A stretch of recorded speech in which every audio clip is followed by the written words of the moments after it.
नमस्कार दोस्तों, मैं अमन स्वागत करता हूं आपके अपने YouTube चैनल एजुकेशन अप पे। आज है 10 अक्टूबर और चलिए जानते हैं 10 अक्टूबर से संबंधित कुछ इंपॉर्टेंट अपडेट। आज का पहला विषय, हाल ही में नई दिल्ली में just and resilient agri food system पर अंतर्राष्ट्रीय अनुसंधान सम्मेलन का उद्घाटन किसने किया? ऑप्शन है द्रौपदी मुर्मू, ऑप्शन बी है जगदीप धनखड़, ऑप्शन सी है धर्मेंद्र प्रधान और ऑप्शन डी है ओम बिरला। तो सही ऑप्शन होता है ए, द्रौपदी मुर्मू। एक्सप्लेन देखते हैं। तो राष्ट्रपति द्रौपदी मुर्मू ने नई दिल्ली में just and religion agri food system पर अंतर्राष्ट्रीय अनुसंधान सम्मेलन का उद्घाटन किया। यह सम्मेलन 9 से 12 अक्टूबर तक नई दिल्ली में आयोजित किया जा रहा है। इस 4 दिवसीय सम्मेलन की मेजबानी भारतीय कृषि अनुसंधान परिषद और अंतर्राष्ट्रीय कृषि अनुसंधान पर सलाहकार समूह जेंडर प्लेटफॉर्म सामूहिक रूप से करेगा। सम्मेलन का मुख्य उद्देश्य लिंग और कृषि खाद्य प्रणाली में समावेशन पर अत्याधुनिक ज्ञान साझा करने को बढ़ावा देना है। Just and resilient agri food system पर अंतर्राष्ट्रीय अनुसंधान सम्मेलन की थीम अनुसंधान से प्रभाव तक उचित और लचीली कृषि खाद्य प्रणाली की ओर। अगला विषय, हाल ही में किस देश ने परमाणु ऊर्जा से चलने वाली क्रूज मिसाइल की नई पीढ़ी का सफलतापूर्वक परीक्षण किया है? ऑप्शन ए है चीन, बी है रूस, सी है जापान और डी है भारत। तो यहाँ पर सही ऑप्शन होता है बी, रूस। एक्सप्लेन देखते हैं। तो रूस ने परमाणु ऊर्जा से चलने वाली क्रूज मिसाइल की नई पीढ़ी का सफलतापूर्वक परीक्षण किया है। इस परमाणु ऊर्जा से चलने वाली क्रूज मिसाइल की नई पीढ़ी को विकसित करने की घोषणा राष्ट्रपति पुतिन द्वारा मार्च 2018 में की गई थी। इस घोषणा में किंजल बैलिस्टिक मिसाइल और एवागार्ड हाइपरसोनिक ग्लाइड वाहन शामिल थे। अगला विषय, हाल ही में किस राज्य का तट मंदिर का भारत का पहला हरित ऊर्जा पुरातत्व स्थल बन गया है? ऑप्शन है केरल, बी है कर्नाटक, सी है आंध्र प्रदेश और डी है तमिलनाडु। तो यहाँ पर सही ऑप्शन होता है डी, तमिलनाडु।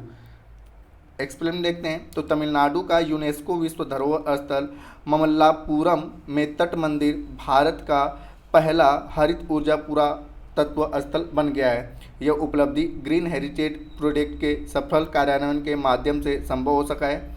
इस तट मंदिर को 1984 में महाबलीपुरम में स्मारकों के समूह के हिस्से के रूप में यूनेस्को विश्व धरोहर स्थल घोषित किया था। यह तट मंदिर तमिलनाडु के महाबलीपुरम में स्थित है।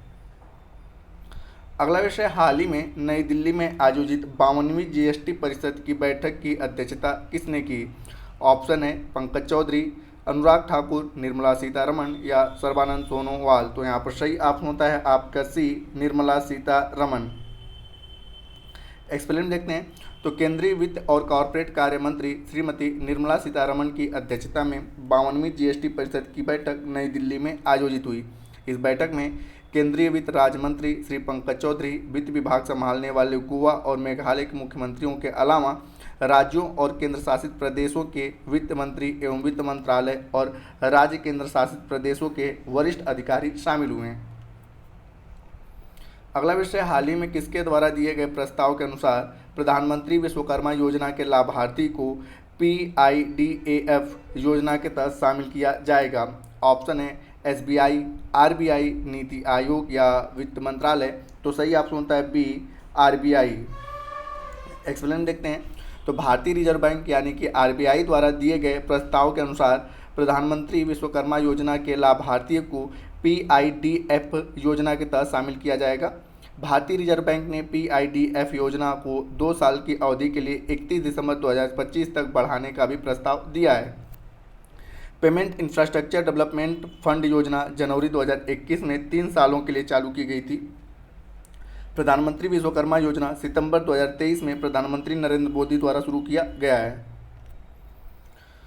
अगला विषय, हाल ही में किस केंद्रीय मंत्री ने यात्री सुरक्षा सुनिश्चित करने के लिए बस बॉडी के निर्माण के मानकों को मंजूरी दी है? ऑप्शन है नितिन गडकरी, बी है धर्मेंद्र प्रधान, सी है किरण रिजिजू और डी है राजनाथ सिंह। तो यहाँ पर सही ऑप्शन होता है ए, नितिन गडकरी। एक्सप्लेन देखते हैं। तो केंद्रीय मंत्री नितिन गडकरी ने यात्री सुरक्षा सुनिश्चित करने के लिए बस बॉडी के निर्माण के मानकों को मंजूरी दी है। ये मानक मूल उपकरण निर्माताओं और बस बॉडी बिल्डर दोनों पर समान रूप से लागू होंगे, जिससे भारत में बसों की गुणवत्ता और सुधार का मार्ग प्रशस्त होगा।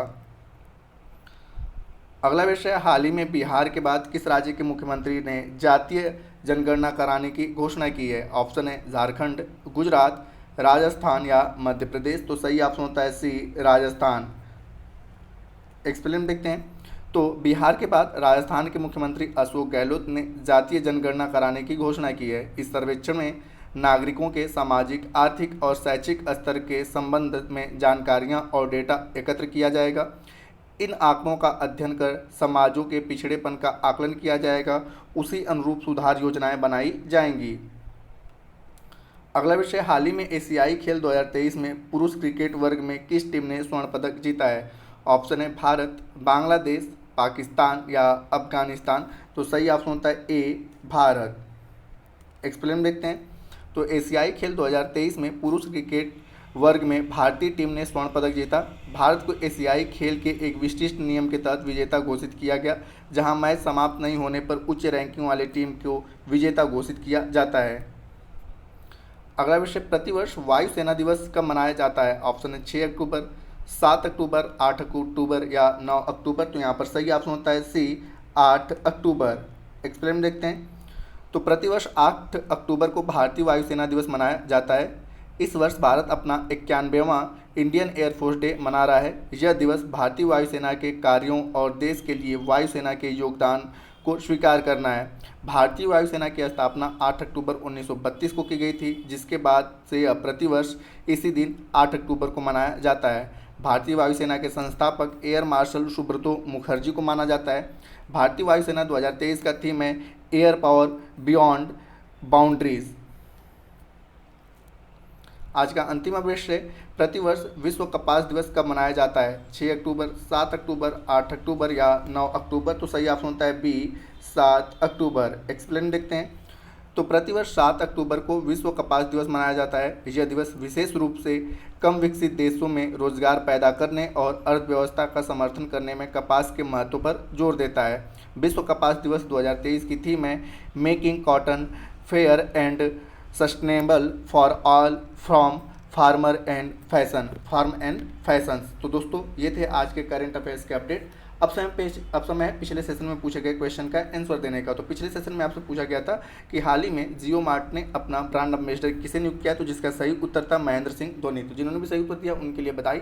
अब समय है आज के प्रश्न का। तो आज का प्रश्न है कि हाल ही में बिहार के बाद किस राज्य के मुख्यमंत्री ने जातीय जनगणना कराने की घोषणा की है? ऑप्शन है झारखंड, गुजरात, राजस्थान या मध्य प्रदेश। तो आप इसका आंसर हमें कमेंट बॉक्स में दे सकते हैं। आपके कमेंट का हमें इंतजार रहेगा। तो दोस्तों, वीडियो पसंद आया तो वीडियो को लाइक करें, कमेंट करें तथा अपने दोस्तों के साथ शेयर करें।